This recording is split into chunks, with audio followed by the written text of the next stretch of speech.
Hello, everyone. Okay, I think we can begin now. We have quite a few participants in and all our speakers are here as well. So let's begin.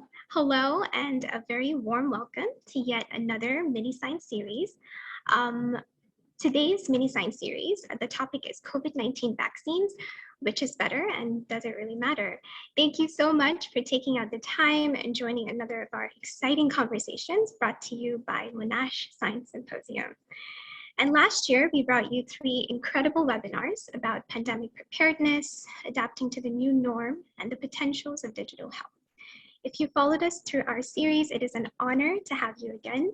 And for new attendees, we extend our heartiest welcome to you too, and we can't wait to see you participate in our discussion today. So my name is Nishat, and I'm a Master of Science student at Monash, Malaysia, and it has always been a pleasure hosting this series. So before we begin, I'll be launching a very short poll to see if you can see and hear as well. So please participate in this poll so that we know that everyone can see and hear as well. Okay, so I think we're all set. Okay, we just got the thing that it's 100% okay. All the participants can hear and see as well. So we will take down the poll and we'll begin. So before we get started, I'd like to go over a few items so that you can know how to participate in today's event.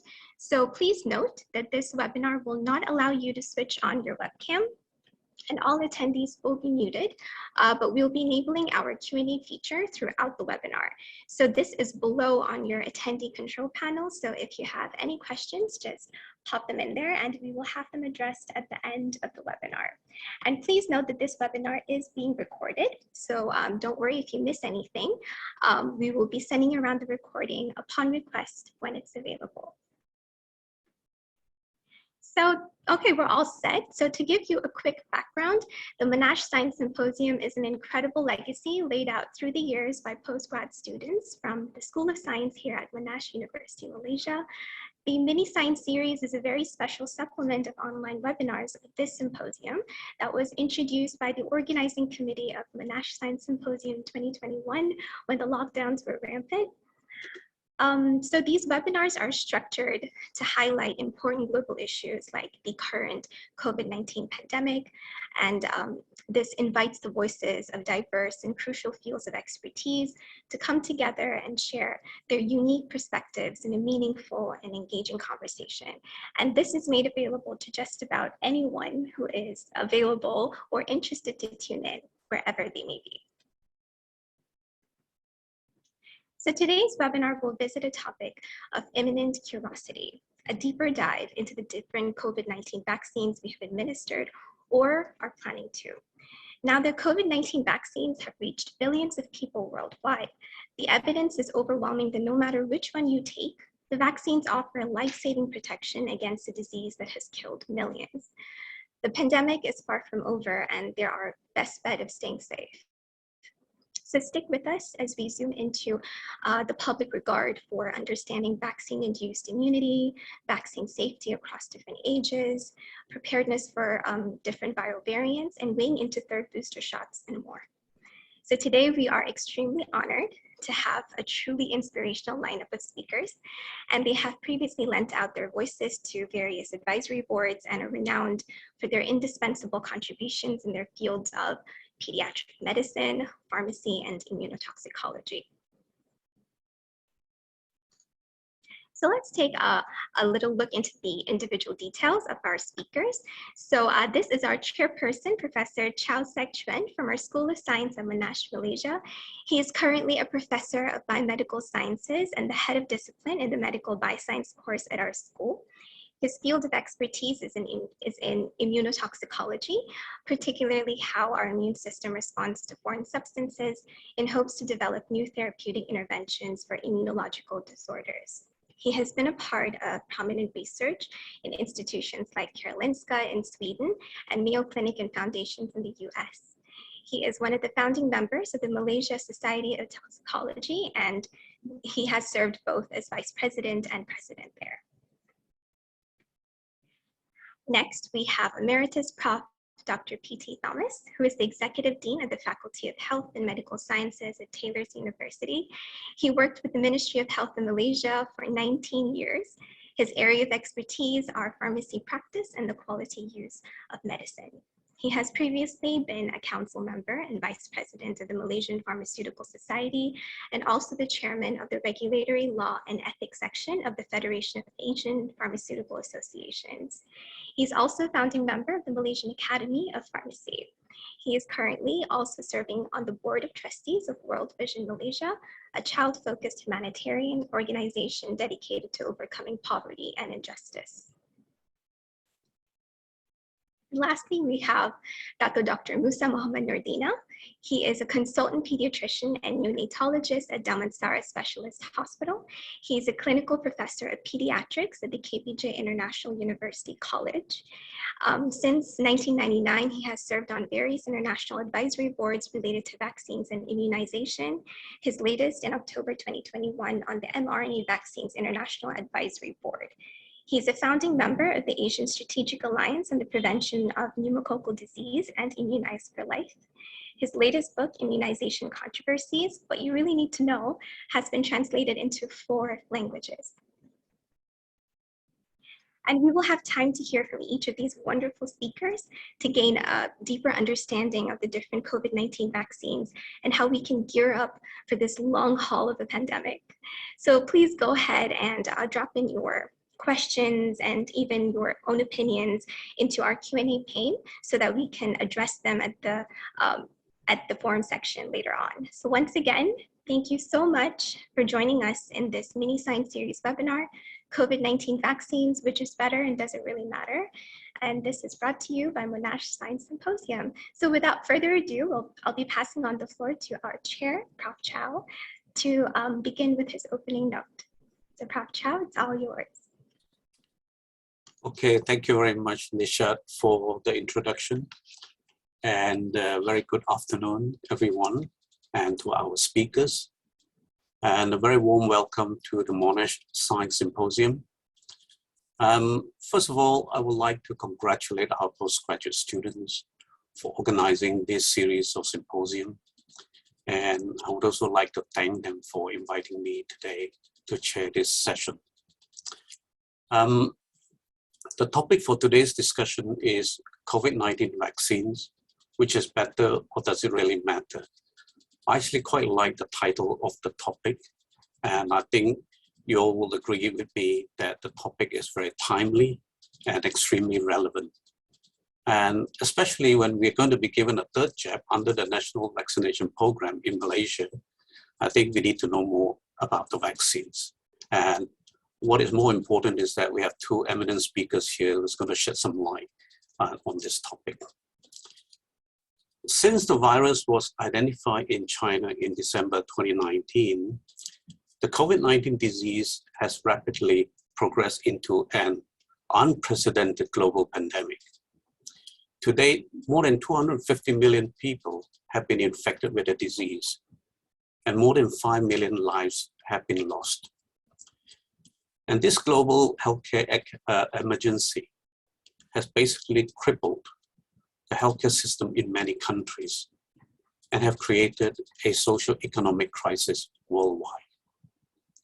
Together with the limited medications and effective treatments available for COVID-19 disease, vaccines seems to be the best hope for controlling the COVID-19 pandemic.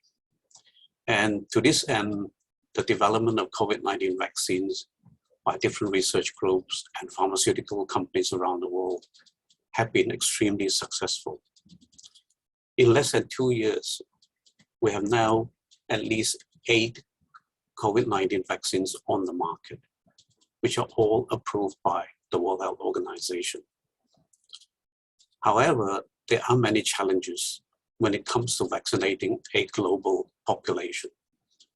One of them, which I'm going to highlight here, is gaining public trust in the COVID-19 vaccines. And this very much depends on the ability of governments to be able to communicate the benefits of vaccination and to deliver the vaccine safely and effectively to the people. And with that, I think it's a good place for me to stop. And we would like to hear more from the speakers. And I would like now to invite our first speaker, Professor Thomas, to talk to us about functionality and efficacy of COVID-19 vaccine. Please welcome Professor Thomas. Thank you, Prof. Chow. Please allow me to share my screen and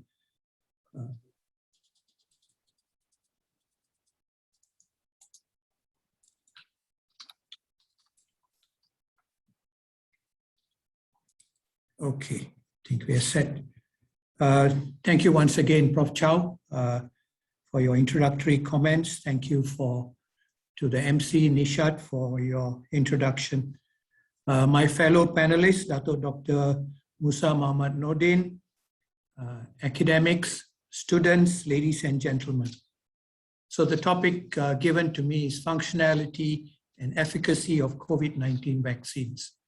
What I propose to do is give you a short introduction to vaccines in general, the types of vaccines, the technology of the types of vaccines against SARS-CoV-2, and the vaccines registered in Malaysia. One other interesting vaccine, which is not yet in our country, and alternative routes of administration. Firstly, vaccines. What are vaccines? Vaccines are products that can stimulate the body to produce specific antibodies against specific bacteria or viruses. So there are two things that are specific there, antibodies and the bacteria or virus.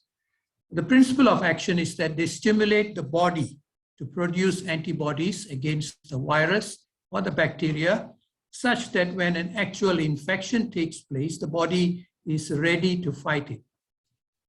Now, if a person is infected with a certain bacteria or virus and the person recovers, that person's body will have antibodies and that person will be protected or immune for some time.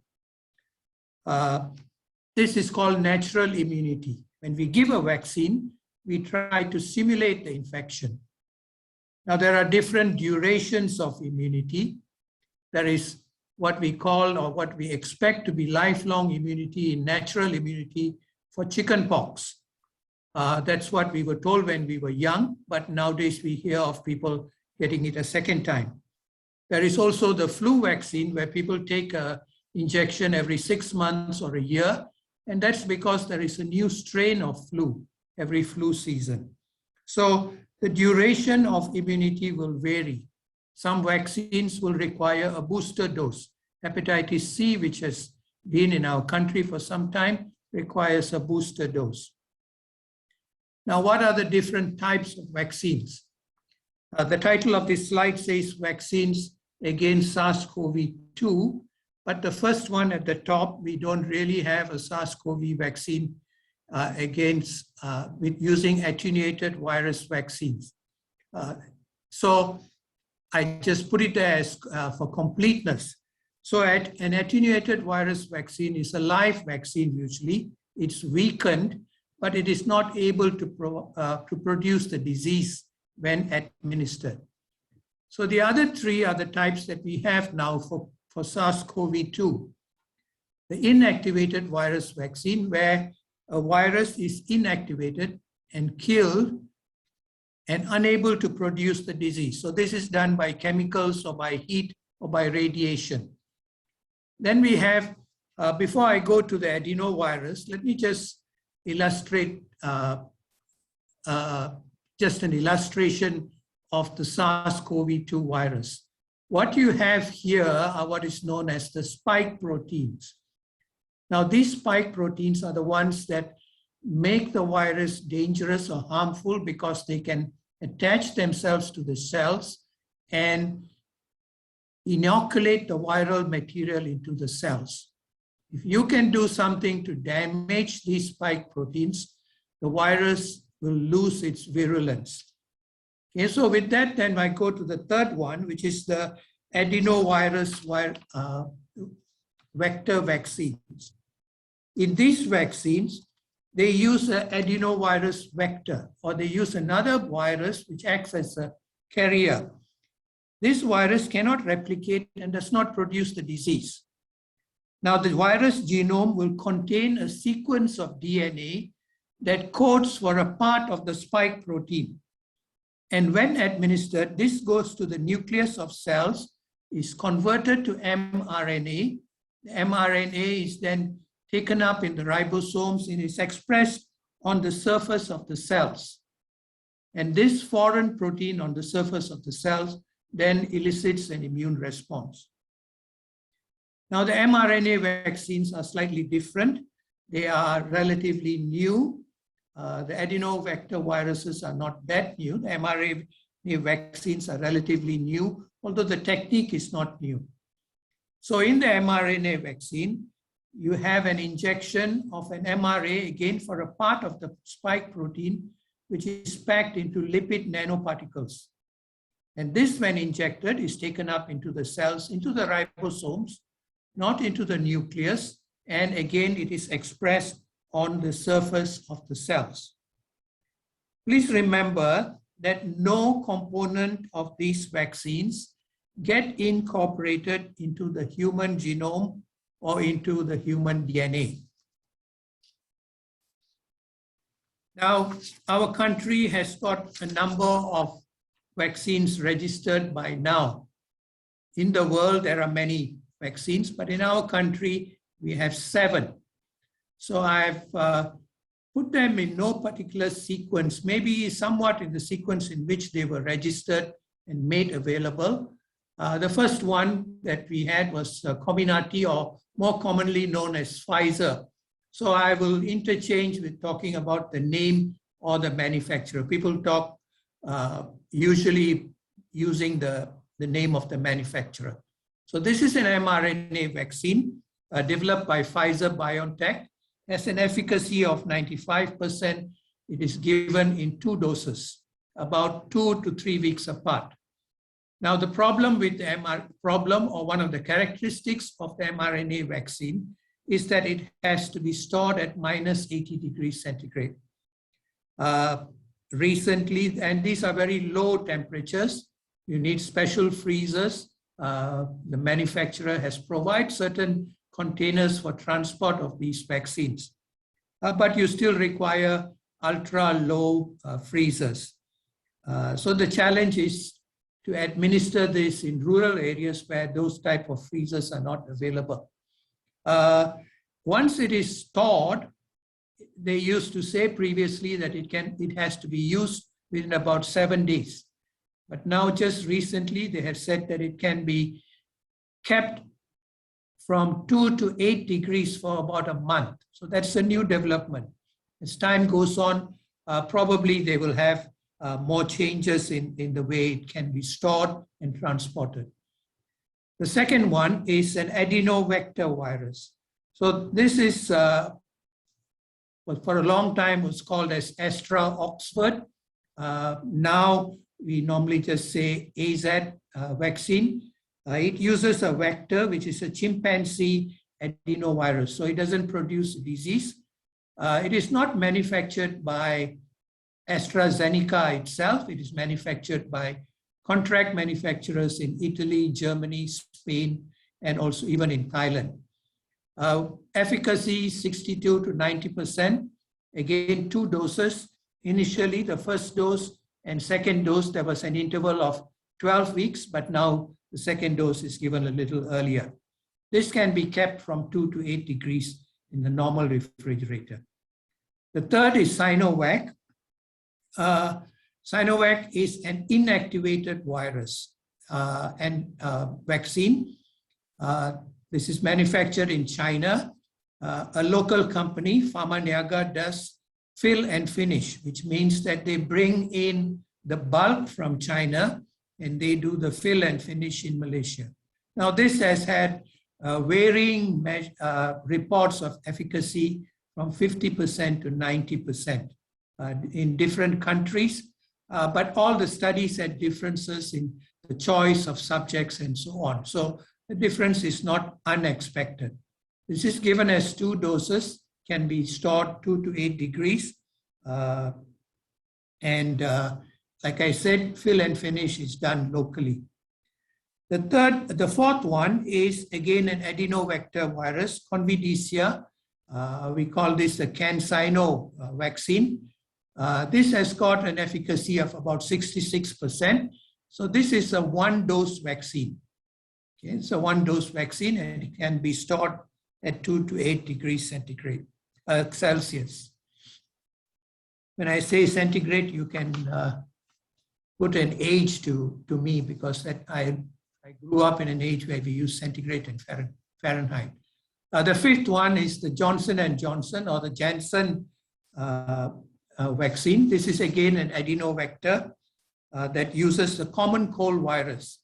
Again, it does not produce the disease. It is manufactured in Belgium and the Netherlands. It has about 66% efficacy. It is again a one dose, but they recommend a booster after 1 month. The sixth is Covilo, which is an inactivated virus imported from China, 78% efficacy, 2 doses. And the last one is the more commonly known Moderna vaccine, which is an mRNA vaccine, again manufactured by a contract manufacturer in Spain. And this has about 94 and 95%. So most studies show the Moderna vaccine being about 1% more effective than the Pfizer vaccine. And this is given in 2 doses.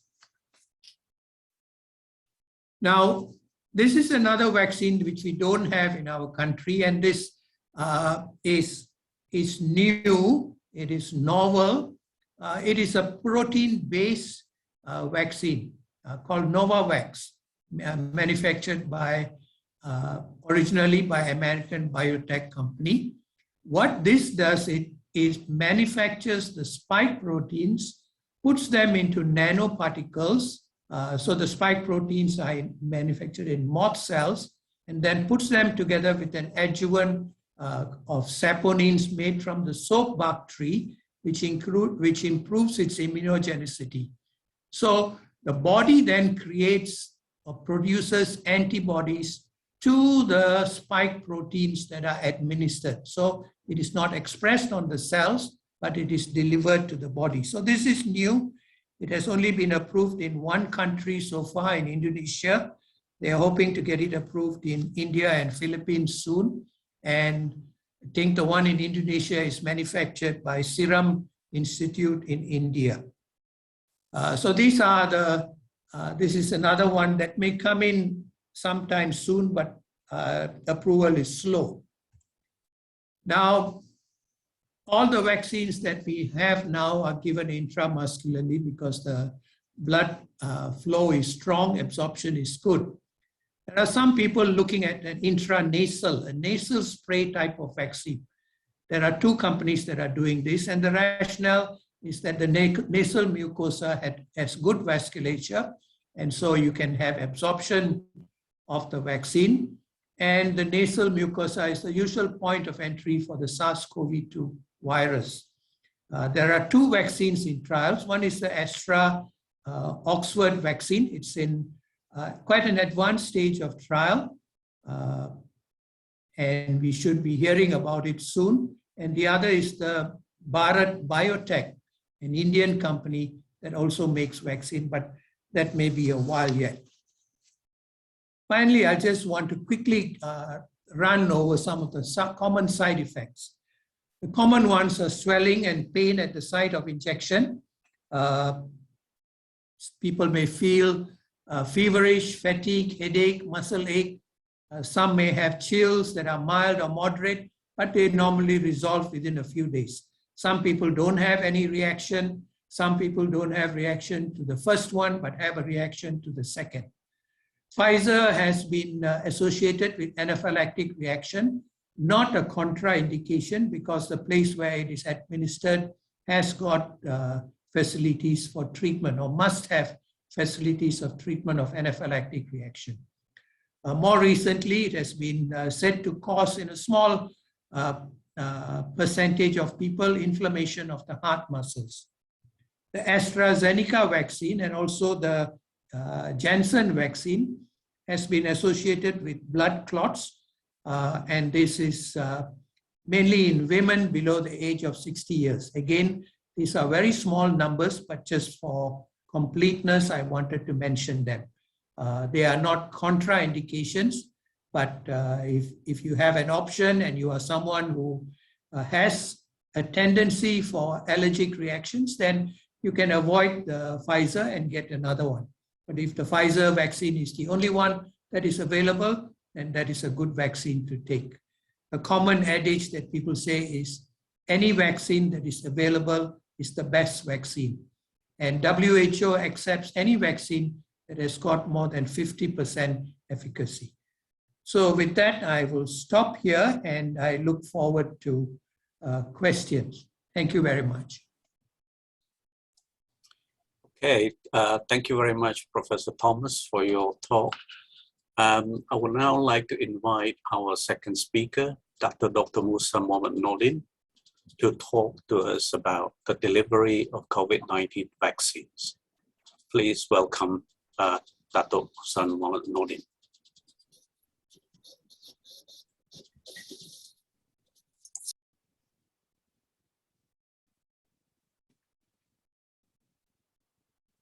Yeah, I'm trying to upload my slides. 1 minute.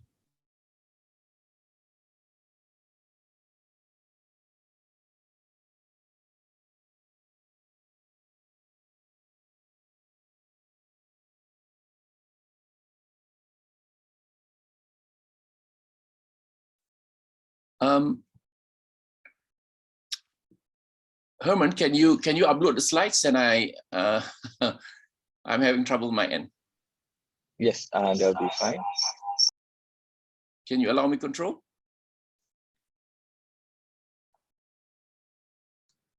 Sure, Doctor, I can share the slides. Just give me a moment. I'll open it up from my end.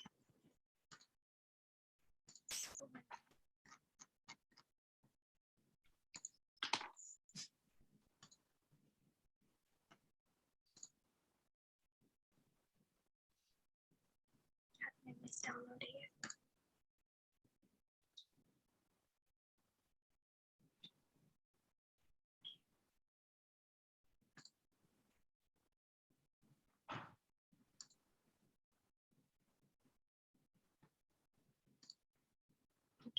I'm sharing it right now. Thank you. And please remove access.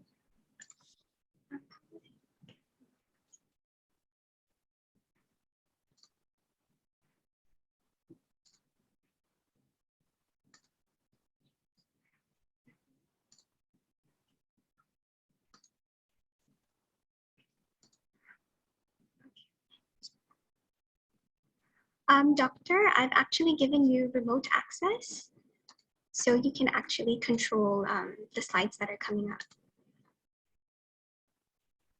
Let me just go to full screen. Nishat, you don't mind Sure. if you can move the slides for me, I'm okay with that. Okay. No one. No. Can you do it on full screen?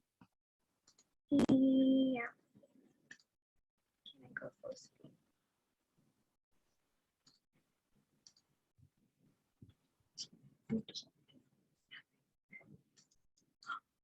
Okay. Okay, can you see, Doctor? Is it on full screen now? Okay, great. Thank you very much. Okay. Thanks a lot, Nisha. Assalamualaikum warahmatullahi wabarakatuh. Peace and blessings. Very good afternoon. Prof. Chow, Prof. Thomas, ladies and gentlemen. My brief is basically to address 3 questions that was posed to me by your colleagues in Monash, i.e., 1, the use of vaccines as boosters. Number 2, vaccination in children. Yeah, these are 2 very hot topics at this point in time, and very relevant to our discussion this afternoon. And thirdly, the issue of vaccine hesitancy and refusal. Now, this first slide shows to us that we are doing very well in terms of immunizing our adults, i.e., 18 years and above. We've achieved 95% fully vaccinated adults above 18 years old. But 95% adult immunity is inadequate. We need to target 90% population immunity, right? 90% of the Malaysian population. Only then we would achieve herd immunity. Next slide, please. Nisha, can I have the next slide, please? Right, there you are. Sorry, back one slide. Okay, you see, these are the children that are being vaccinated. Only 76% from the ages of 12 to 17. I'll address this issue next. Next slide, please, Nisha. Okay, this is the problem, yeah? There is a lot of concern, a lot of hesitancy, a lot of fear, in fact, with regards to the booster doses, as though the government promised that it's a 2-dose vaccine. Come on, let's be real, right? Kids get their hepatitis B 3 shots at birth, at 1 month, at 6 months. They get their 5-in-1, diphtheria, whooping cough, tetanus, polio, hip meningitis at 2nd month, 3rd month, 5th month, 18 months, and another short booster at 7 years old. So, you know, to say that COVID is just 2 shots is really not fair, all right, to the developers of the vaccine, yeah? In fact, many of the scientists say minimum will be 3 shots. But that's why when we talk about boosters, the 3rd shot following the 2 primary shots, it is important that we recognize there is good data. So when the minister stated that it's part of a government study, it really freaked out the Malaysian population because they still think that we are an experiment. We've dished out at least 8 billion vaccines. We are beyond an experiment, right? Next slide, please, Nisha. This shows, you'll see that this is a Twitter Twitter infographics here because I didn't have time. All right. So there is good data. This data was presented to the US FDA, right? Sometime last month. This is severe COVID. When this is data from Israel, by the way. And when you say severe COVID, we mean breathing in excess of 30 per minute. Your oxygen in air saturation is less than 94%, all right? And your partial pressure of oxygen over your inspired oxygen is less than 300. That's an equation. You find that those who got the booster, their risk of severe COVID is 19 times less if they are 60 years and above. If they are 40 to 59 years old, they are 22 times less. So what I'm telling to all you guys out there, and hopefully you can relate this to your parents, to your grandparents, to your uncles, to your aunties, the booster protects you 90 times if your uncle or auntie is more than 60 years old. If they are between 40 to 59 years old, the protection from severe COVID is 22 times. That is why you must get the booster, period. Next slide, please. And this is the data, all right? There you are, 19 times, 22 times. Next slide, please. And again, this is the Israeli study to show that if you do not get the booster, the 3rd shot, the daily cases of COVID just keeps rising. But once the booster was administered here, it began to decline. Good data confirming that boosters protect the vaccine. Next, please. And you must be reassured that you are not a part of a study. The study has been done. Look at the FDA result. This is a guy who got Pfizer, 2 shots, and then was offered 3 types of booster. If he took the Moderna, you will see that he produced the best neutralizing antibodies, 17 times. If his 3rd shot was a Pfizer, it's 15 times. If his 3rd shot was a Janssen vaccine, i.e. an adenovector vaccine, it's only 6 times, right? If you took Moderna and instead was given Pfizer as a booster, a 3rd shot, 10 times. You got your same Moderna 8 times. Again, the adenovector were not good at boosting the antibodies. But if you had 1 shot of Janssen, an adenovector vaccine, as was explained by Professor Thomas, you took a Moderna, look at the boost. Your antibodies just skyrockets 56 times. If you took a Pfizer, 33 times. These are mRNA vaccines. You see, mRNA vaccines are powerful mediators, powerful producers of neutralizing antibodies. If you took a 3rd Janssen, only 5 times. So the studies are there. The rakyat of Malaysia is not part of an experiment. It's very important to convince your auntie and uncles and grandparents and parents, because they freak out when they hear that, another study? Please reassure them. The studies are all out there. Next, please. All right. This is looking at the data from the United Kingdom. Look at that. No boosters, waning immunity. There is a clear drop in their neutralizing antibodies. When they were given the booster, look at that, right? Share of people with 3 doses, look at that. So the immunity was restored, was boosted. Next, please. Right? So when you look at the cases by boosting, this is 1 week following the rollout of the booster. Look at that. All the cases begin to decline. Up to a 40% decline in the cases of COVID by age group. Yeah. Next slide, please. So I hope you are convinced now, yeah, that the booster will increase, skyrocket your antibodies, right, to the levels that Prof. Thomas was talking about. Yeah.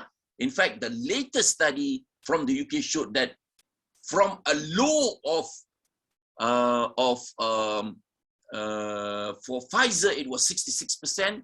It went up to 95.6%. Now, those who were taking AZ were left in limbo in Malaysia because they say, okay, we will tell you what is your booster. Look, it is very clear from this data. This is AstraZeneca, the adenovector vaccine. This is Pfizer. You will see that after about 3 to 5 months, the antibodies begin to drop below the protective level. AZ much more than Pfizer, right? So what they did in the UK was they gave everyone, whether you are AZ from the start or Pfizer from the start, with a 3rd dose of the Pfizer vaccine. And look at the effectiveness. If you are 2AZ, your protection has dropped to 44%. Remember, Prof. Thomas was giving vaccine effectiveness of between 60 to 70%, but it has dropped due to the Delta variant. But when you give them a 3rd mRNA vaccine, it's gone up to 93% protection. Right? Pfizer, if you remember the data from Prof. Thomas, it was 95% from the clinical trials. But with the Delta variant, it's gone to 62.5%. Again, when you boost it with a 3rd Pfizer vaccine, it's right up to its original vaccine efficacy, i.e. 94%. So I think that is good data which you must share with your uncles and aunties and parents and grandparents. Next slide, please. This again, data from the United Kingdom. The one in blue is 3 doses. The one in red here are 2 doses. You see that hospital admission is higher if you're only 2 doses. Severe COVID, higher if you're only 2 doses compared to a 3-dose vaccine. And COVID-related death is higher, right? If you only 2 doses compared to receiving a 3rd booster dose. Next slide, please. And you can see from this slide that once the booster was initiated, there was a decline in the daily incidence of COVID cases, yeah, per 100,000 population. These are the daily numbers, drop for all age groups. This is more than 60 years old. This is 50 to 59 years old. This is in blue. Next slide, please. So very convincing data, yeah? And we've got local data to show that with time, the vaccine efficacy also reduced, right? This is the Recovam data. Look at Pfizer. It was 89% within the first 2 months. But after 3 to 5 months, the vaccine efficacy had dropped to 68%, just like in the United Kingdom. Look at Sinovac, 76%, lower to start with than Pfizer, but dropped to 28%, right? 28%. And that's by 3 to 5 months. Hardly any protection. Next slide, please. Next slide, please.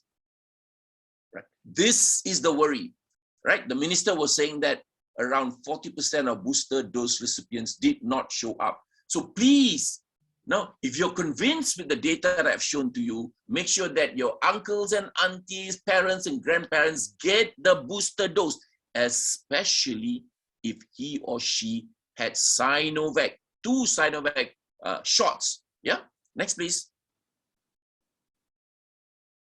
Right. This is data to convince you that if you had 2 Sinovac, which booster dose should it be? This is the study from Chile, right? So if you had 2 Sinovac in the past, if your 3rd shot was Pfizer, your vaccine efficacy went up to 93%. If you were given AZ, still very good, 90.5%. But if you chose a 3rd Sinovac for your booster, it's only 70.9%. I mean, it's quite clear which is the vaccine that you require as a booster dose, which is what the Ministry of Health is saying. Get the Pfizer mRNA 3rd shot. Clear data. Now, another evidence from Thailand to show that if you had 2 Sinovac, this is your antibodies, 50 units per mil, right? If you had 2 Pfizer shots, it's 2,000. Much higher, isn't it, in terms of protection? So if you had 2 Sinovac and you had a Pfizer full dose, look at that. Your antibodies is 5,700, right? If you had 2 Sinovac plus Pfizer half dose, it was 4,600. 2 Sinovac plus an AZ, you are 1,600. But if you choose another inactivated vaccine, a Sinopharm, yeah, these are the dead virus, it's only 219. So this Thailand study is very clear which should be your booster vaccine. Yeah, next slide, please. Right, this is the graphics. This is using Pfizer full dose. This is Pfizer half dose. This is AZ, and this is Sinopharm. Very low inducers of protective antibodies. Next, please. All right. So it's important for us to roll out our booster. We are not doing enough because there is fear, there is hesitancy, there is refusal. Israel has boosted 80%, Belgium as well, UK as well. We are right down here, very low. Next, please. And they have to brace for the winter. Now, very quickly, I look at vaccines in children. Next, please. Right, look at it. Last year, we had 30,000 cases. This year, we had 500,000, 40 times. Last year, we had 6 deaths. This year, we had 108 deaths. Why should any child die from COVID? Next, please. This is the situation in America. Adults, light blue. Children, dark blue. And it is now, when previously in April, it was 2%, it is now 27%, right? So there is increasing number of children with COVID because they are not immunized. Next, please. And the same thing with the United Kingdom. You see all those above 18, the cases are coming down. But children from 5 to 14 who are not immunized, the cases are climbing, right? Next, please. And in the United States, from the period of June to August this year, which is the Delta virus, the hospitalization increased 5 times, right? And it was worse amongst the unvaccinated. They were 10 times. Next, please. So there were 3 studies, right? This is the inactivated vaccine. The problem with this study is that it is a phase 1 to 2 clinical trial. This is Pfizer, this is Moderna, these are phase 3 clinical trials. Next, please. And the largest experience is in Israel, right? Since January this year, vaccine efficacy against symptomatic COVID, 98%. Against hospitalization, 98%. Against death, 100%. Those who were not vaccinated, 15 were hospitalized, 2 in the ICU, and 1 died. Next, please. And for the younger children, 12 to 15 years old, since June, very good vaccine efficacy, 92%, 100% against hospitalization. Those who were not vaccinated, there were 10,000 cases and 33 were admitted. Next, please. So you see that the vaccine efficacy is in excess of 90%. Next, please. Now, the problem with the vaccine, as was mentioned by Professor Thomas, is that there is the risk of myocarditis. Now, if you do not get COVID, the risk of you getting myocarditis is 9 per 100,000. But if you get COVID, the risk is 16 times higher. All right, next, please. So the largest experience has been with Pfizer, has been with the Israeli population. And look at that. Myocarditis in youth 12 to 15 years old is not significant according to the Ministry of Health of Israel. After 1 dose is 1 in 331,000 doses. After 2 doses, 11 in 255,000 doses. And all of these 12 youth are well and at home. All right. So the short-term outcome is excellent. And the other thing that's of concern to our parents and grandparents and aunties and uncles is adverse effect. Look at this data from Israel. They gave out 3.3 million booster doses. The adverse effects were less compared to the first and second dose. Yeah, tiredness, lethargy, pain. See, reassure your uncles and aunties that the adverse effects are less compared to the first and second dose. Next slide, please. And this is again to show that the benefits of the immunization in boys 12 to 17 years is that when you balance with the to about 60 cases of myocarditis, about 60 cases of myocarditis per million, yeah? 60 cases of myocarditis per million. This is the adverse effect. What do? You prevented 5,700 COVID cases. You prevented 215 hospitalizations. You prevented 71 ICU admissions and 2 deaths. But yes, you pay with about 60 myocarditis cases per year. And as I mentioned to you in the case of Israel, all of their cases are well and at home. Not only that, you prevent multi-systemic inflammatory syndrome in children. This is a very severe form of COVID in children. You prevent them from getting long COVID. You prevent the evolution of new variants apart from the Delta. Next, please. And I mentioned long COVID because 14% of children who have COVID will develop long COVID. They will get fatigue. They will get brain confusion or brain fog. They get pains in the muscle. They get pains in the joints.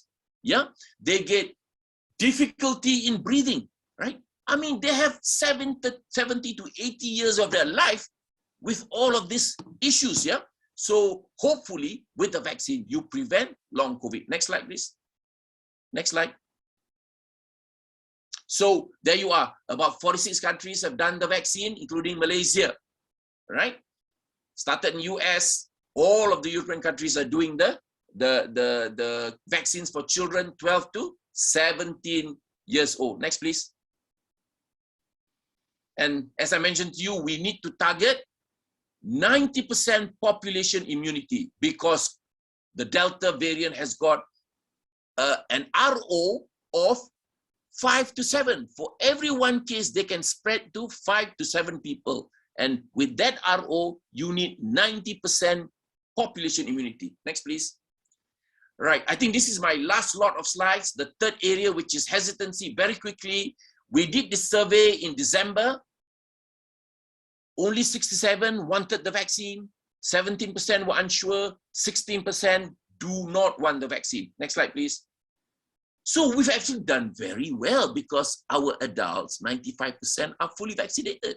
So the refusals, the hesitancy has really shrunk to less than 5%. Next, please. And where are these people?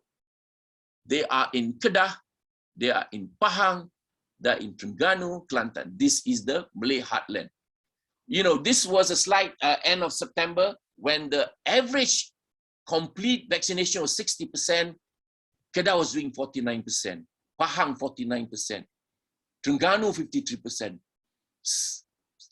Kelantan was doing 43%. So we need the members of parliament, the muftis, the Ministry of Health need to focus on these areas. And then, you see, Selangor doing very well, 80, 50%, but still these are the IT savvy, very smart vaccine anti-vax group. Next, please. All right. And the reasons why they refuse vaccine for the Muslims is a halal and haram issue. They're very suspicious of the contents, and of course there is conflict of interest. Homeopathy, herbal medicine, jamu. Some of the doctors were selling vitamin C, vitamin D, mega doses of them, supplements. Next, please. And that's why I always tell them this fatwa, right, for the Muslims, right? Even before we started the vaccine in December, in February, the fatwa came about in December, that taking the vaccine is permissible, and if you're high-risk group, it is mandatory, it is wajib. Next, please. And that's why you guys are extremely important. Why parents delayed or refuse vaccines, change their mind, because guys like you, listening, right? Next slide, please.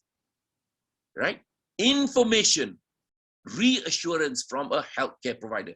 Many of you are healthcare providers or to be healthcare providers. You know, you are medical students, you are doctors, you are consultants. You need to be reassured with the data that I've shared, I hope. Next, please.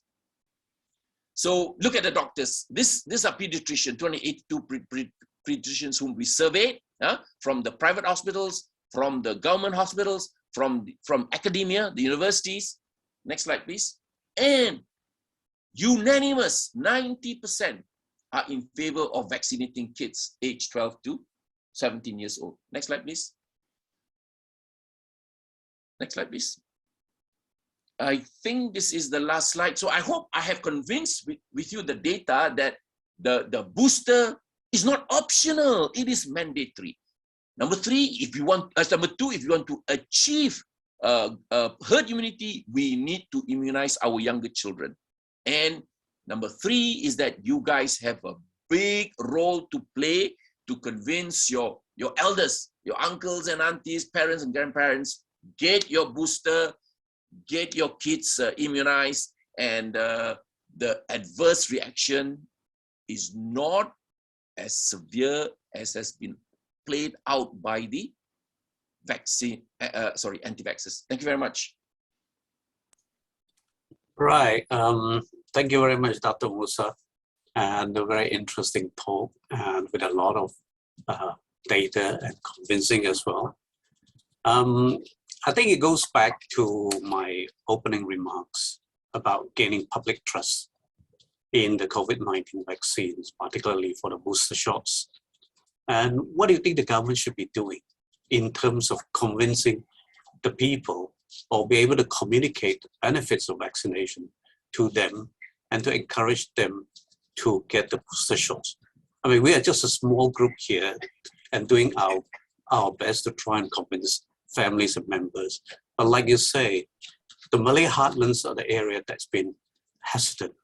How is the government going to do or take steps to deal with that, to be able to convince those kampung folks to sort of take up all those booster shots of vaccine?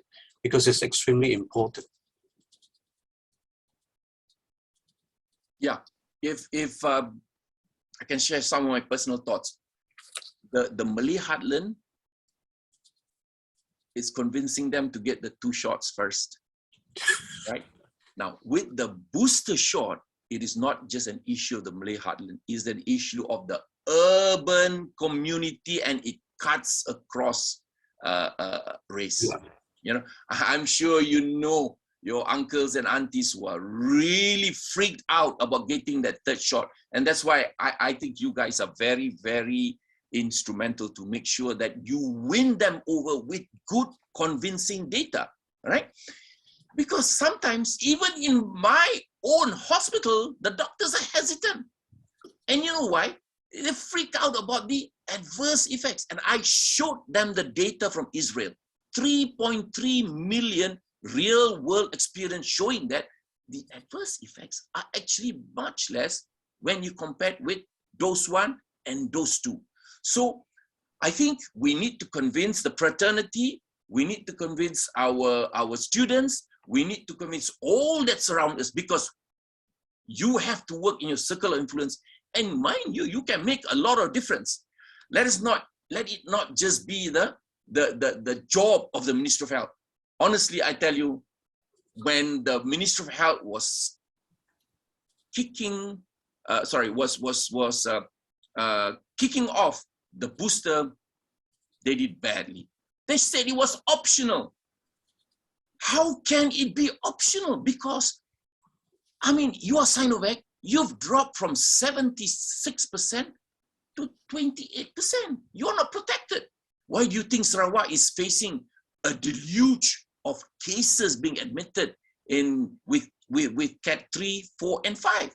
Because a large proportion of the Sarawak vaccinees were Sinovac. In the whole of Malaysia, 40% is Sinovac. So it's very important. It's very important that we address this issue. Yes, okay. If they say, I want my 3rd dose Sinovac, it's fine with me. All right? It's better than no booster. But if you want a better protection, then I'd say go for Pfizer. Yes, I think the optional thing that came out from the government tends to scare people away. I think now more and more the urban folks are actually thinking about it. And also I think a lot of students, I mean, we as educators have a lot to do with that, to try to convince students and also to their families about taking of the booster shots. I think a lot of the public trust actually have to rest with the government and to be able to deliver the message clearly and at the same time convincing enough to the general public that people will accept the vaccines, and at the same time spill out the truth about the side effects and everything. Because at the moment, I think the anti-vaxxers are having the upper hand. And you look at social media, I hardly see anything that is supporting the boosters, but mainly everything against the boosters. So there's something that the government have to do, and I'm not sure how they're going to tackle it, but that we'll leave it to the government to handle it. In the meantime, we have a number of questions, which I think we can start looking at them. One of them is, can the excessive use of vaccines lead to the emergence of variants as the virus tries to overcome the vaccines? That is another thing that people are worried about. No, it's just the opposite. Because we are not immunizing adequately. That is why you allow the escape of the virus. That's how you got from alpha to beta to gamma to delta, because we were very slow to ramp up the vaccine. We were very slow to achieve the 3 C's of vaccination: coverage, coverage, coverage, right? And lindungi, what's the catchphrase? You need to you need to lindungi the whole community, right? Lindungi seorang, lindungi semua, right? Lindung diri, lindung semua. That's why the WHO is very much against the booster. So that's why we have an issue here, you know, because the WHO has a different agenda. They need to get the world immunized. That's why they don't want to waste the vaccines on boosters. Instead, give it to Africa, give it to the poorer countries, you know. But we have an obligation to our rakyat, because we know that with Sinovac, they'll drop. With AZ, they will drop. So we need that third booster for our rakyat. And I think, but if we do have extra vaccines, then we must be benevolent, just like the US, the British or Europe, and give it to the African countries, yeah? So yes, just the opposite. The more you vaccinate, the more countries you vaccinate, the more you achieve that herd immunity, then the less likelihood that you will get another outbreak of a Delta plus or another a Greek letter. Okay. What about other vaccines that Professor Thomas have mentioned? Are they going to be included in the booster shots? Besides Pfizer and besides the Janssen or Moderna? At the moment, I think, Prof, the government is only talking about Pfizer as the mandatory booster shot. But they are opening up the facility for people to make appointments with private practitioners to get boosters. So I think when that is done, then people have a choice whether they want to get something other than Pfizer. At the moment, the government is giving Pfizer. Yes, I think that's where I think everybody tends to freak out, because there's a lot of sort of conspiracy theories on the social media about Pfizer's vaccines, and so whether you want to believe it or not, but it goes around like wildfire. I mean, I receive a lot of this information all the time. Yes, for us who are educated and understand it, we just delete it. But for a lot of aunties and uncles out there, and a lot of common folks, they do not understand. They will believe it. And this is where I think countering the social media in terms of anti-vaxxers may be the key in terms of convincing the community to take up some of this vaccine. What do you think? Yeah, I mean, it's not just not believing that the booster dose will not work. Somehow in this season, there has arisen a distrust of big pharma. Right. And that people say that one more booster, they can sell more vaccines. And then next time they will say you need another one a fourth one, they can sell even more. So it's all a game to make more money. So again, it is presenting the evidence and educating people about it, and the need, you know, to continue. It's not because countries or companies want to sell more vaccines. I hope not. I don't think so. Okay. And how do you think the government should go about in educating the people? Because I don't see a lot of information coming out in the government to try to convince or try to, especially when you're trying to counter the anti-vaxxers. I mean, the government knows there are a lot of information out on the social media. Today's social media is so powerful, and yet they're not doing that much. Yeah, Professor Chow, myself and my colleagues in Immunize for Life has been doing this for the past, well, since the 1980s, yeah, because pediatricians, that's our bread and butter. That's we are very much into preventative medicine, and that's how we prevent diseases in childhood. And we've had issues with,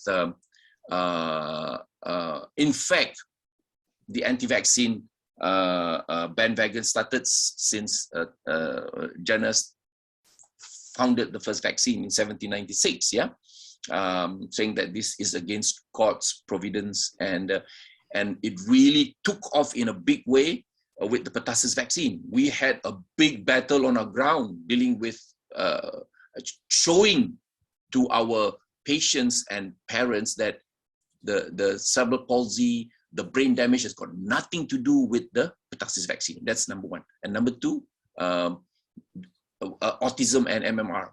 You know, we had a big battle. I mean, I remember the first article after it was published in the Lancet, CAP, the Conspiracy Association of Penang, mentioned about it, that we should be very careful. I rebutted that immediately and tried to kill it off as soon as possible, you know. But that has become one of our biggest nightmares. But I think we're winning the battle. But because mRNA is, as was mentioned, relatively new, even though the technology has been with us for 30 years, but it was only in March that the first mRNA vaccine came out. It is an amazing, it's a God-given technology, and you must give credit to the founders of this technology, right? And it saved millions of lives, right? So, but at the same time, I understand the hesitancy of some of the recipients. This is where risk communication is extremely important, and since even before the mRNA vaccine was launched, I have been, well, me and my colleagues in Immunize for Life, pediatrician friends, lots of us were on the front line dealing with all this anti-vax. And my job has been not just dealing with the anti-vaccines, anti-vaxxers, but also dealing with the scholars, religious scholars who went against vaccines, all right? And honestly, anything that was published, I have debunked all of them, whether they were anti-vaxxers from our own fraternity or whether they were anti-vaxxers from the Muslim theology. I have debunked all of them, virtually all of them that I've seen. That's as much as one can do and all I can hope is that this literature gets out as wildfire, as you mentioned, yeah, and it has actually, and that's why if you look at that 17% hesitancy, 16% anti-vax has really dropped down to really a minuscule 2 to 3%. Right? And some of them are genuine. You cannot take the vaccines. It's just a handful of guys in Malaysia who are anti-vaxxers. They're just a handful. And of some associations, I know all of them. Yeah? Because I've dealt with all of them on real-time television. You know, the argument is really fraudulent and baseless. And I've told them straight in their face. You know, one guy keeps repeating, oh, we sent 19 questions to the Ministry of Health. They never answered the question. Hello, when you send the question to Ministry of Health, I answered all your 19 questions. And you had nothing. And not only I answered your question, I give all the references for you to check, fact check me. I fact-checked all of yours, and they were fraudulent, they were fake news. And second time when I had a session with on Sinar, you know, Sinar Harian is where you get all the Malays there, all the anti-vaxxers there. He asked me the same question. I said, he's playing old record lah, you know. So I told him, I'm not interested in you. I'm looking at my audience out here. Those who are listening, who've got, you know, they can make up their minds, you know. Sure. So, but see, the problem is that the Ministry of Health is not firm enough and take action against these guys. You know, do you remember that girl who appeared on television and said 2 cases in Perak died from the vaccine, 1 case in Lahad Datu. The same day I said, this is fake. The Kementerian Kesihatan Malaysia said that child who died, 17 years old, had diabetes mellitus. The other child who died had heart disease. So most probably it was subacute bacterial endocarditis. There was no death in Lahad Datu. What action was taken against that girl and the medium? I know exactly what's the name, the medium. What was taken action? They're still very active. They're following me on Twitter now, you know, and sending nonsense to distract me. So there's so much what can do. But the good thing is that I hope those listening here will do the same thing. If every one of us do a little bit, we get this ripple effect, you know. So I can't we can't keep asking the MOH to be doing this, the government to be doing this, you know. And to me, as far as I'm concerned, it's a failed government, you know. So let's be frank, lah, you know. One of the reasons we have failed to handle this pandemic is because it was a failed political governance. So that's it. So you don't expect too much, lah. Okay. I have a question here from one of the audience, and that is, how long will the third booster last? That's $1 million question. But okay, let's be frank. Let's be really frank. You know, if you listen to the top scientists, all of them agree. Even before the vaccines was rolled out, we need at least 3 shots. All of them, yes. Because I follow them very closely, and some of them are colleagues of mine. You know, like this guy, brilliant guy. He was one of the co-founder of the rotavirus vaccine. Yeah? Professor Paul Offit. He's a pediatrician in CHOPS, Children's Hospital of Philadelphia. I met him in 1999 in his office. Most importantly, good heart. That's very important, because when you talk about big pharma and all that, no, come on. He's a good man. He sits on the FDA. He sits on the advisory committee of management practices in the United States. You know what he said? I stayed up 7 hours to listen to the FDA deliberation on the booster and vaccines for children. They do it online, so you can watch 7 hours, man. I was here in my room listening to those guys chatting on FDA. Yeah? Brilliant, isn't it? Very, very, very transparent. Unlike our NPRA, with due respect, everything's all behind closed doors. So you know what Paul Offit said? Yes, we need the 2 and we need the booster. Why after 2, the antibodies will drop? But there'll be about 10%. That 10% would make your B and T cells. B and T cells sits in your bone marrow, sits in your lymph node. These are the one that generates the memory cells. These are the ones that are responsible for long-term immunity. But with 2 shots, it's a bit too low, not enough. So with a booster, you hike it up to 95%. So even though it wanes, the level, the threshold is still good. So there's a lot of B cells, a lot of T cells, a lot of memory cells. So when you are exposed to the COVID virus, you've got your army ready this time. So that's why most of them would say, if you are well, you are young, you've got no comorbidity, most of them is guessing it's 3. Because we don't know what is the evolution of the vaccine. It keeps changing, but they're saying 3. But if you're immunosuppressed, if you had if you're on dialysis, if you had a solid tumor, if you had a transplant, then of course, to start with, the levels you produce are very low. So you may need, may need a third shot, you may need a fourth shot, you may even need a fifth shot. But if you're young, no comorbidity, well, then they're guessing 3 should be enough. Because the anti-vaxxers are saying, oh, when I'm getting my 8th shot, my 9th shot, my 10th shot, this is how they play with our emotions. So honestly, the answer is we don't know, but most of the scientists saying probably we can get away in a well person with no comorbidity, probably with 3 shots, we are protected. Okay, there's another question here. In case if majority of the population are vaccinated or herd immunity is achieved, will there still be any public health interventions like, social distancing, wearing masks, containment, and so on? We don't talk about herd immunity already from the middle of this year, because earlier we were aiming for 80% or 70% and herd immunity. The percentage keeps shifting. Yeah, so I think we have come to realize that we probably will not have it, because even if you're vaccinated, you can get infected, but your disease will be much less severe.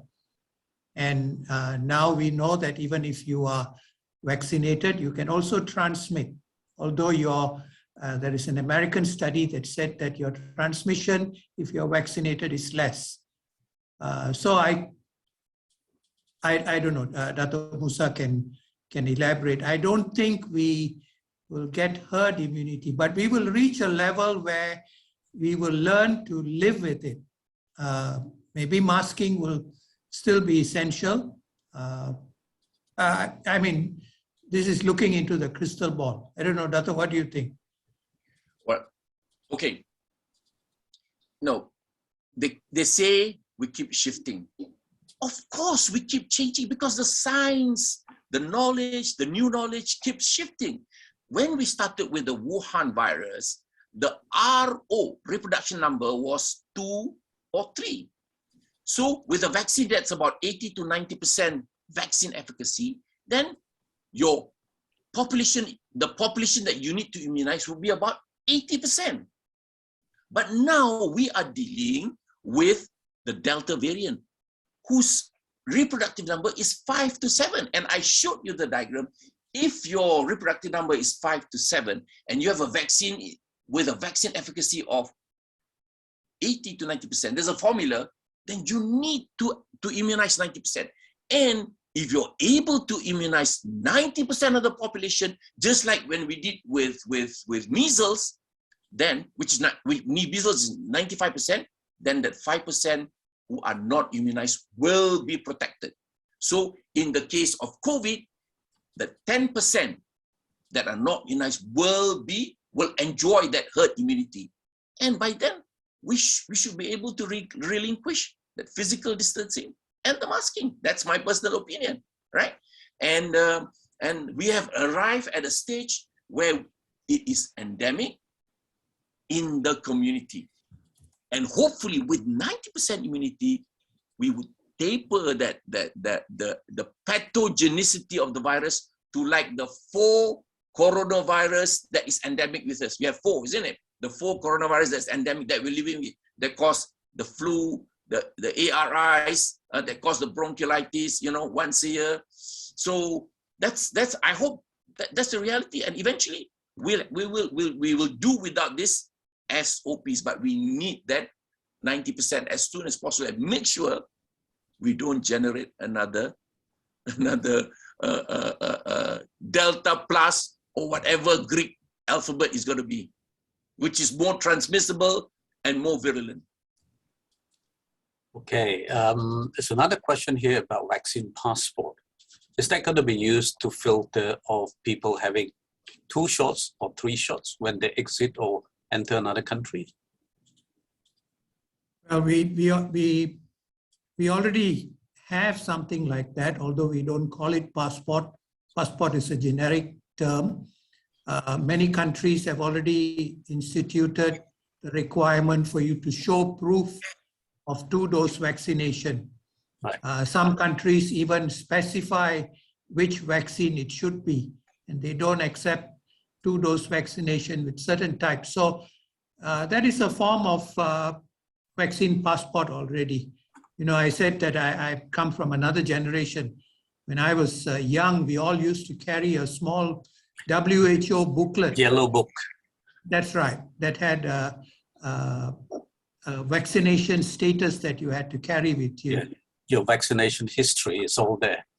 That's right. So I think that's going to be a requirement if you want to travel to certain countries. As countries open up, one of the conditions is that you must be vaccinated. I know that is the case currently, but Yes. what I'm sort of getting at is that will there be a time whereby they will differentiate between 2 shots and 3 shots? That's again a crystal ball question, Prof. Chow. Yeah, I don't know. You know, it depends on how the booster dose, how effective it is, how long it lasts. Yeah. Okay, let's give the example of Malaysians going to pilgrimage or Umrah. It's very clear. If you are Pfizer, you need 2 doses. AZ, you need 2 doses. But if you're Sinovac, you must get a 3rd booster before you go for Hajj or Umrah, and it has to be with an mRNA vaccine. So that's Saudi Arabia. But within the context of Malaysia, I think we need to be very clear in our minds that for full protection, it has to be 3 shots, right? 3 shots. So that's fully vaccinated, right? That's what you get. What hopefully on your MySejahtera you'll be green. So that means you can enter any pasar raya, you can enter any supermarket, you can enter any for a game of football or whatever. But if you got 2, you are red on your MySejahtera. Sorry guys, you stay at home. This is what is happening in Austria. Austria have locked down all their unvaccinated, right? So, but let me give a proviso. Huh? If you've had 2 shots of Pfizer and then you get the COVID, you're considered as that COVID was actually your 3rd booster. So you should be also green. So the government needs to be very clear about that as well. You don't need a booster. All these very good studies to show, right? So I think, you know, by the way, you've seen the uptick now in Malaysia. Things are the upsurge, right?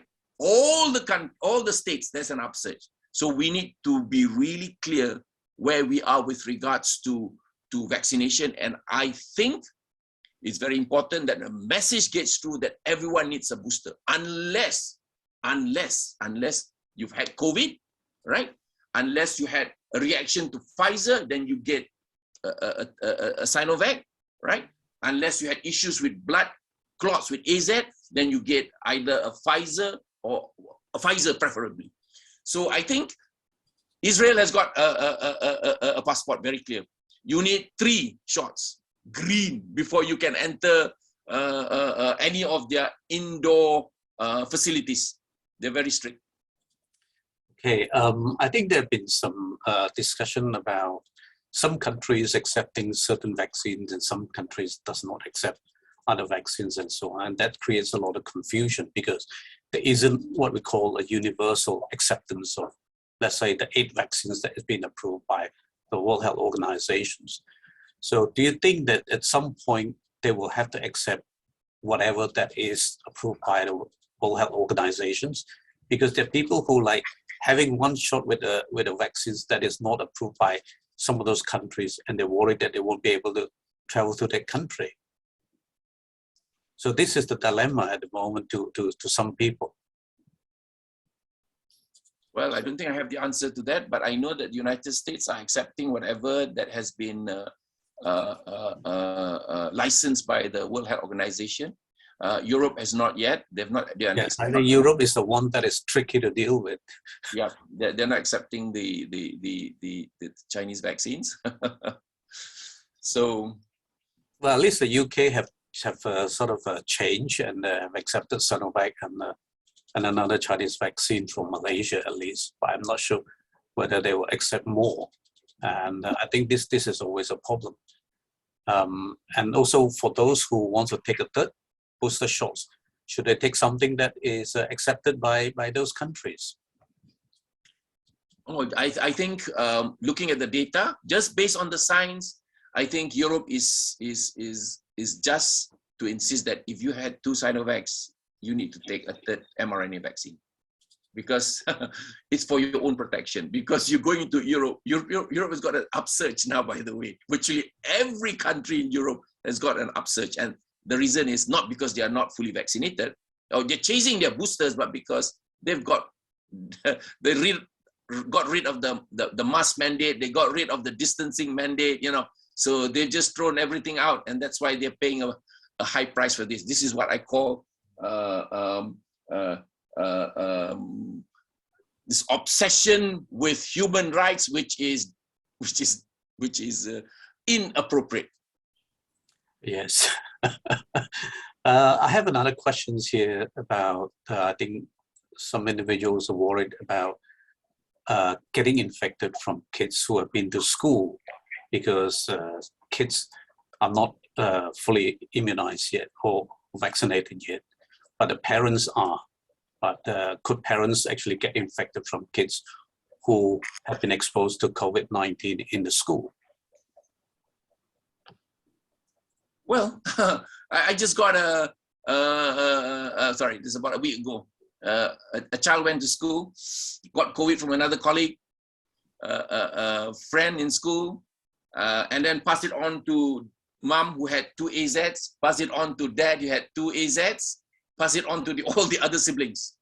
So schools will now become the epicenter of the pandemic because the children are not vaccinated. So I actually crafted a guideline, what I call healthy schools. When I say healthy schools, sorry, I crafted the basic guideline, and then I got my colleagues from all over who are experts in every area, including architects and engineers from University of Malaya, because we wanted healthy buildings, you know, good ventilation, good filtration, healthy syllabus, healthy classroom, healthy policy. So complete SOPs for schools. I give it to the Ministry of Education. It's, I think it's about, with infographics, yeah? It's about 10 pages. I think they will read it, I hope, because if you look at the Ministry of Health, sorry, not Ministry of Health, Ministry of Education's SOP is 127 pages. So I tried to condense the science in 10 pages with lots of pictures. Hopefully every school will have it and they will use it as a guideline, you know, how to make sure that good ventilation, good filtration, very simple techniques, you know, opening your windows, where to put your fans, you know, how to make that very simple filtration thing, yeah. So schools will be, and one on policy, what I call healthy vaccination policy. I said that 90% of the students must have at least 1 dose before you open up. So which means December we will be there, and probably by next year you can start. That's why we need to push for the younger ones, 5 to 11, to get the vaccines. Okay, how do you deal with people or someone that you know who doesn't want to get vaccinated?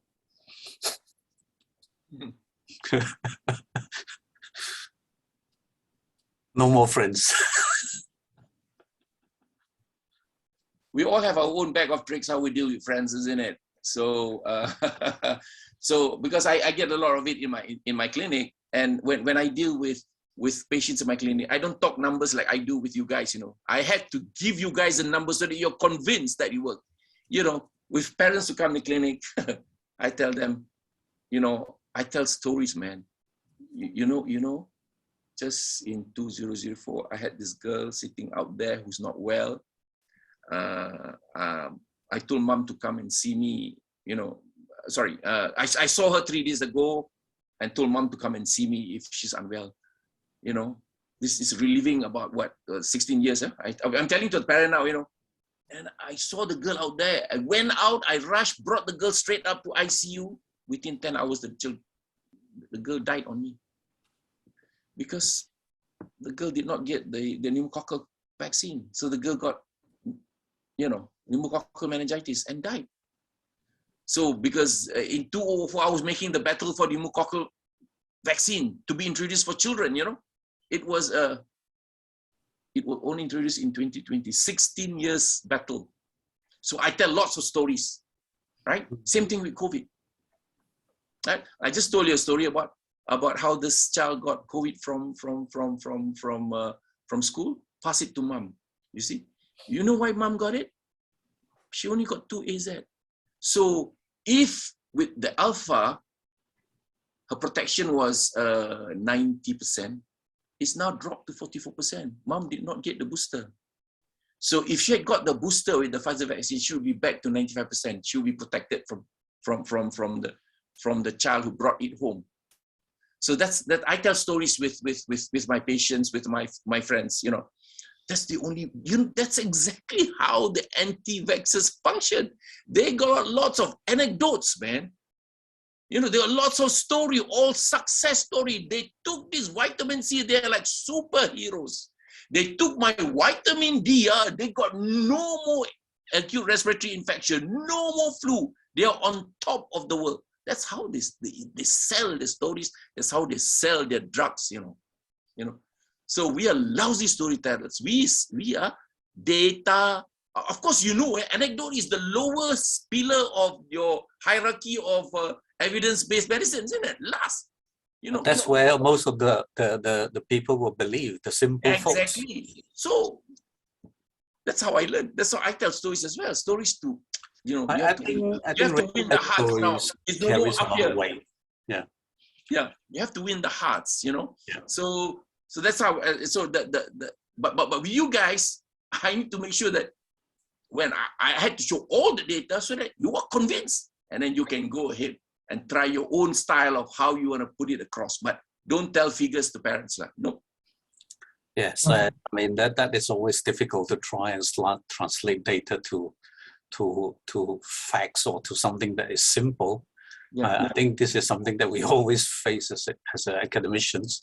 I think you're absolutely right that sometimes telling a real life story actually carries much more weight, because being a real life story, people actually accept it more, and that's where they will believe you, or if they don't believe you, there's nothing much you can do with real life stories. I have another question here. I think I'm not so sure what this means about heterologous vaccine. Okay. This is the mix and match. Yes, I saw the question. You see, that's why when the Minister of Health said that you're part of a study, I said, oh my God, every webinar, every discussion I have with my parents, they ask me, are we an experiment? Are we a guinea pig? Oh God, that's why I said, this is a blunder. Come on, 8 billion vaccines, man. We are beyond experimentation now. It's just tweaking the right dose, the right numbers. So heterologous. Now, it was sometime in February, March, the first studies came out from Spain. They gave one AZ, and because they did not want to use another AZ, because then the issue was blood clots, you see. So they gave a Pfizer vaccine, and they found that the antibodies was sky high. So it was heterologous, first AZ, first mRNA, excellent result. So efficacious and safe. And then the British came up with a similar study and showed the same. Maybe a bit more in terms of adverse effects, but nothing serious, So that's 2 studies. And since then, there's been another 8 studies on heterologous, mix and match, right? First AZ, second mRNA. That was the largest study. Okay. And since then, there's been 19 studies ongoing. Sorry, I need to. Prof, there are two instances that I see where people change their minds about not getting vaccinated. One is they listen to a webinar or a talk by someone that they trust and they change their mind. So these are people who are genuinely thinking, is there a need to take it? The other is those who have said they won't take it, but either they themselves or a close relative have got it and passed away. And then they go and take it. That will help to change their mind. Yeah, unfortunately, it's an unfortunate situation that makes them change their mind. That's right, yeah. I have another question here about fourth booster is advisable in the plans, the Malaysian government plans. I'm not so sure. We haven't even completed the third booster. Yeah, not yet, not yet. I think these are concerns that people have, that whether we will go on having to take booster doses every time. So we are not at that stage yet. And let's hope that we don't have to resort to every booster shots for every 6 months. Yeah. So that's something that I hope we don't have to deal with that. Yeah. Unless like the flu virus, the virus mutates and you have a new strain every 6 months or a year, then you will have to have a new vaccine. It's not called a booster, but you will need to keep up with the new strains. You don't know yet. Okay, I think we have covered, or we have finished all the questions that is posted by the audience. Any final remarks from both of you? Sorry, I had to disappear because my PC was running out of batteries. Okay, just to close on the heterologous, 19 studies. Okay. Right? And they've all even done Sinovac, Pfizer. Sinovac. But the concern now is that if you've got 2 plus a third booster, I showed just now 2 studies.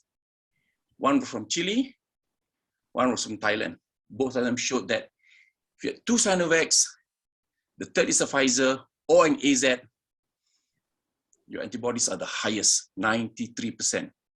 But if you use Sinovac, it's very, very low, 70%. So in terms of antibodies, I mentioned the Thai study, the figure was 200, when Pfizer was giving 5,500 units per mil. So it's mix and match, it's proven, it's no more an experiment. So please convince your uncle and aunties. I think it's extremely important. I cannot overemphasize this because I'm seeing a lot of hesitancy even in my own colleagues. That's why I keep sharing with them the data, right? One, it is effective. You're regaining what was in the first trials with Pfizer, as was mentioned by Prof. Thomas. Number 2, it's safe because 3.3 million real-world experience in Israel showed that the adverse effects of the Pfizer vaccine is less compared to the first and second dose, right? And thirdly, I just showed you, immunogenicity was sky high. Yeah, 5,500 versus 200. Third dose Sinovac versus third dose Pfizer. So 3 things: effective, safe, immunogenic. So with that data, I hope you put it in simple terms, convince your elders. Thank you very much for the opportunity. Okay, thank you very much, Dato Musa. Professor Thomas, final remarks?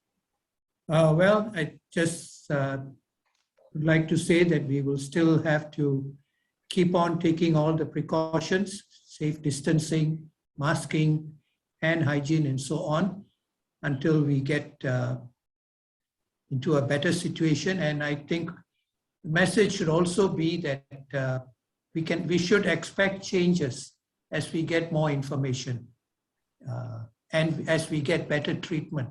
And we have not talked about the new antivirals that may come, which show a lot of promise. And so that may also be a game changer. Right. Okay, thank you very much. I think it's important that we should remain and keep the social distance and follow all the standard operating procedures when we go out or when we work and so on. And at the same time, be very careful when you're in different places, and make sure, like Dato Musa said, convince your relatives, your parents, grandparents, aunties, uncles to get the third booster shots, and make sure you get it yourself as well, and to get yourself fully protected.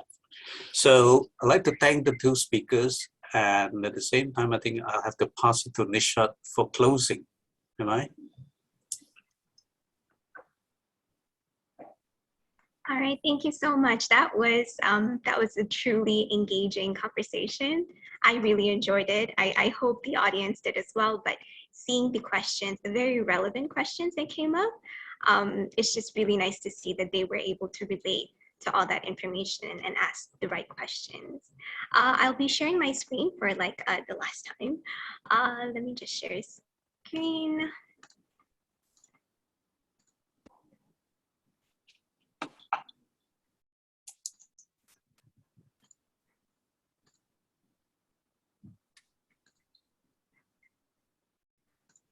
All right, everyone. It has truly been a very productive 1.5 hours. And we had a really good time with all of our speakers, and we addressed a lot of important questions that I think were up in the air, but it really has been put down with some really great data, and it's all backed up, and it's just really nice to hear it from the experts themselves. So we really hope that you had a good time, and this brings our webinar to an end. And on behalf of our entire team of Monash Science Symposium Committee of 2022, a great thank you to our exceptional panel today, and for sharing your thoughts. And thank you everyone for attending today's webinar, but please don't leave yet. Our team works incredibly hard, but we know we can always do better. So we appreciated your kind feedback every time we had a webinar for the mini science series. So this QR code will take you to the evaluation form for today's webinar. So please let us know how we did or what you would like to see in our future projects. For those who have chosen to subscribe to our email updates, please look out for our upcoming Monash Science Symposium 2022 happening sooner than you think. And otherwise, please follow us on Instagram, like our Facebook page, and visit our website to stay posted. And with that, stay safe, stay informed, and have a wonderful evening. The speakers, could you please still stay online? We will take a quick screenshot of the screen with all the committee members. And the attendees, thank you so much for your time today. It is always a great pleasure having all these questions in and having all this participation. It has been constant every time, and it's truly a gift. But thank you so much for coming in, and please follow us on our social media handles to be updated on our latest events. Thank you. So we'll take a moment to just upgrade the committee members as panelists so that we can see them on screen. So just give us a minute. You can help me promote them as well. Really?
All right, everyone, it's time to turn on your videos, please.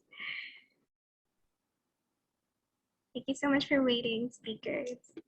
We'll just take a quick screenshot. Who's taking the screenshot? Anyone that's available. I'll take one as well.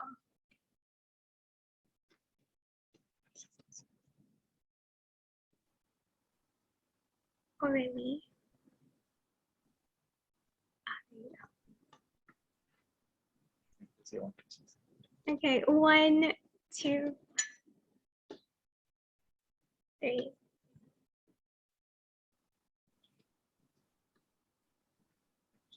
JJ, could you take one as well?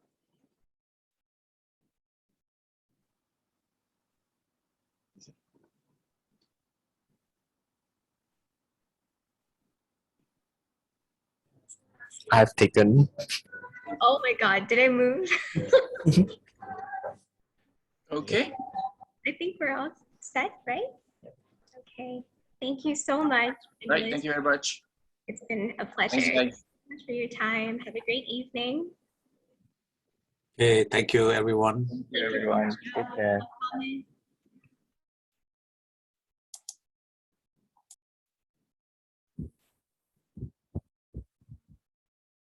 Yay! Well, Is Yay! are there any more attendees? there is. 11 attendees. Hello, attendees. You're still here. Would you like to stay here all night? We can move on to Yeah. I think we're done. So thank you for attending. I will see you next time. All right, bye. Bye bye.